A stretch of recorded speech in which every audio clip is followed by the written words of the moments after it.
আসসালামু আলাইকুম। এই যে দেখুন, ছোলার ডালের হালুয়া বানানোর জন্য প্রথমে আমি ছোলাগুলোকে ভিজিয়ে রেখেছি। এরপরে এটা ফুলে 1 কেজি ছোলার ডাল ফুলে ডাবল হয়ে গিয়েছে। তো এটাকে আমি সুন্দর করে ব্লেন্ড করে নিয়েছিলাম। এরপর আমি কড়াইয়ে ঘি দিয়েছি, প্রায় হাফ কাপেরও বেশি ছিল ঘি। এর মধ্যে তেজপাতা, দারচিনি দিয়ে এর মধ্যে এই যে সেদ্ধ করে বেটে রাখা ছোলার ডালগুলোকে দিয়ে দিচ্ছি। তো এটাকে দিয়ে সুন্দর করে নাড়াচাড়া করতে হবে। তো এখন আর কোনো কাজ নেই, শুধু এই ডালগুলোকে একটু পরপর নেড়ে দিতে হবে আর কি। তো এই দেখুন, একদম ঘিয়ে ভরপুর, পুরো ঘর তো ঘিয়ের গন্ধে একদম মোমো করছিল। তো এই যে আমি বারবার উল্টে পাল্টে দিচ্ছিলাম, তাছাড়া নিচে লেগে যাবে এই জন্য।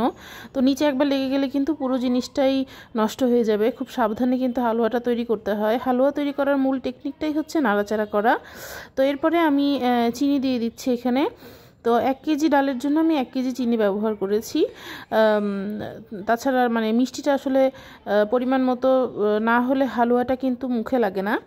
তো এই দেখুন, এটাকে আমি সুন্দর করে নেড়েচেড়ে উল্টে পাল্টে দিচ্ছি।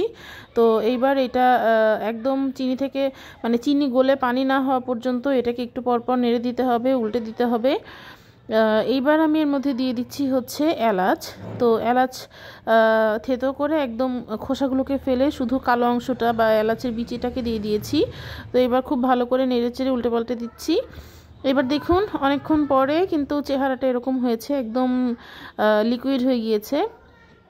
এরপর এটাকে নেড়ে নেড়ে একদম শক্ত করে ফেলতে হবে। আর আমি বাড়ার জন্য বা পরিবেশন করার জন্য বা শেপ দেওয়ার জন্য প্রথমে এই যে প্লেটে ঘি দিয়ে নিয়েছি, পর্যাপ্ত পরিমাণের, বেশ অনেকখানি ঘি দিয়ে নিয়েছি যেন নিচে লেগে না যায় আর গন্ধটা যেন সুন্দর হয়। আর এই দেখুন, হালুয়াগুলো কিন্তু এইরকম হলে তারপরে আমি নামিয়ে দিব। আর একটা একটা করে মশলা যেগুলো ছিল এক্সট্রা, মানে তেজপাতা, দারচিনি, এগুলোকে সরিয়ে দিয়েছি। আর এই যে গরম অবস্থাতেই নাড়তে হবে। তো নেড়ে নেড়ে এটাকে একদম পুরো প্লেটে সাজিয়ে ফেলতে হবে, সমান করে পুরো প্লেটে যেন সমানভাবে থাকে। মোটা চিকন হলে কিন্তু শেপটা নষ্ট হয়ে যাবে। কেউ চাইলে ওই বরফি শেপ করার যে সাচগুলো পাওয়া যায় সেগুলোতেও করে নিতে পারে। তো আমি এখানে এমনি শেপেই দিচ্ছি। তো এরপরে দেখুন, এটাকে একদম পুরো প্লেটে সমান করে নিয়েছিলাম। এরপর এটাকে কেটে নিতে হবে শেপ করে নিজেদের ইচ্ছা মতো। তো আমি এখানে এরকম শেপ করেছিলাম কেটে কেটে। এরপরে এর মধ্যে একটা করে কিশমিশ দিয়েছি। এই তো তৈরি হয়ে গেল। এরপর আপনাদের পরিবেশন করে দেখাচ্ছি কেমন হয়েছে। Thank you.